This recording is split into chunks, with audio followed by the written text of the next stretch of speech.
ঢাকায় প্রাচীনকাল থেকেই গড়ে উঠেছে অসংখ্য মসজিদ। এজন্যই ঢাকা মসজিদের নগরী হিসেবে পরিচিতি পেয়েছে। আর প্রতিটি মসজিদেই রয়েছে নানান ইতিহাস, নানান গল্প। অনেক গল্পই আবার হারিয়ে গেছে কালের বিবর্তনে, কিন্তু মসজিদগুলো আজও দাঁড়িয়ে রয়েছে স্বমহিমায়। খান মোহাম্মদ মৃধা মসজিদ ঢাকার প্রাচীন একটি মসজিদ। পুরান ঢাকার লালবাগে বেশ কিছু ঐতিহাসিক স্থাপনা রয়েছে। খান মোহাম্মদ মৃধার মসজিদ তারই মধ্যে অন্যতম। তবে স্থানীয়রা এটিকে দোতলা মসজিদ হিসেবেই চেনেন। মসজিদটির অবস্থান পুরান ঢাকার আতশখানায়।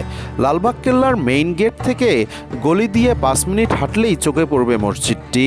এখানে আসলে মসজিদটির নান্দনিক নির্মাণ শৈলী দেখে যে কারো চোখ আটকে যেতে বাধ্য। লাল ইট আর চুনাপাথরের মিশ্রণে স্থাপনাটির রং অনেকটা পোড়ামাটির মতো। মাটি থেকে প্রায় 17 ফিট উঁচুতে স্থাপনাটি দূর থেকে দেখে যে কারো মনে হবে স্থাপনাটি পোড়ামাটিরই তৈরি।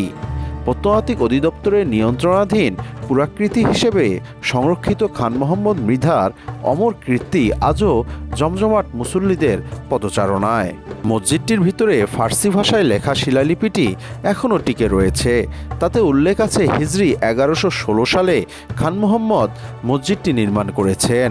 সেই অনুসারে 1704 বা 1705 খ্রিস্টাব্দে মোঘল শাসক নায়েবে নাজিমের শাসনামলে ঢাকার প্রধান কাজী খান মোহাম্মদ এবাদুল্লাহর নির্দেশে খান মোহাম্মদ মৃধা এই মসজিদটি নির্মাণ করেছিলেন। প্রায় 17 ফুট উঁচু প্ল্যাটফর্মের উপরে বানানো হয়েছিল মসজিদটি। মূল মসজিদটির কাঠামো 3 গম্বুজ বিশিষ্ট এবং এর চারিদিকে ছোট ছোট প্রায় 20-25টা মিনারের মতো কাঠামো আছে। মসজিদের নিচতলায় লালবাগ কেল্লার কর্মচারীদের থাকার স্থান করে দেওয়া হয়েছিল। ভূমি থেকে সিঁড়ি উঠে গেছে মসজিদের বেদি পর্যন্ত। এই সিঁড়ি বেয়েই মসজিদে উঠতে হয়। মূল বেদি বা ছাদটি 125 ফুট লম্বা ও 100 ফুট প্রস্থ। পুরনো মসজিদটির উত্তর দক্ষিণে 48 ফুট ও প্রস্থ 24 ফুট। মসজিদের উত্তরে আরেকটি ভবন রয়েছে। এতে আছে 2টি কক্ষ। এখানে সহকারী ইমাম, মুয়াজ্জিম, খাদেমরা বসবাস করতেন। মূল মসজিদের ভিতরে 3টি কাতার হয়। তাতে 30 জন করে 90 জন মুসল্লি জামাত আদায় করতে পারেন।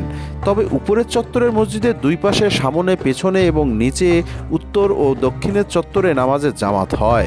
সব মিলিয়ে 2000-এর মতো মুসল্লি জামাতে দাঁড়াতে পারেন।